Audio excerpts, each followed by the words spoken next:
Le week-end pour la protection des éléphants est l'une des actions qui sera entreprise par l'ambassadeur de bonne volonté mandaté par la CEAC pour la sensibilisation et la vulgarisation des dispositions juridiques établies par les pays d'Afrique pour mettre un terme à toutes les formes de braconnage, notamment ceux opérés par des groupes organisés au moyen d'armes.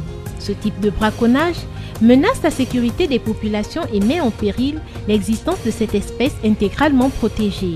La lutte anti-braconnage est en quelque sorte la locomotive pour le développement de l'économie de la biodiversité en dehors, de l'économie des ressources naturelles, donc en dehors des ressources extractives. Le conflit qui existe entre les populations vivant à proximité des aires protégées et certains animaux interdits de chasse étant une nouvelle préoccupation pour les États et les institutions œuvrant pour la lutte anti-braconnage, des solutions test sont actuellement expérimentées sur l'ensemble du territoire national.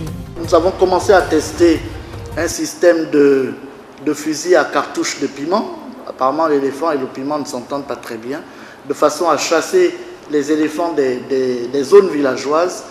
Depuis une quinzaine d'années, nous testons, particulièrement dans la zone de Gamba avec le WWF par exemple, différents systèmes, mais il se trouve que l'éléphant, c'est un animal peut-être même beaucoup plus intelligent dans son écosystème que l'homme.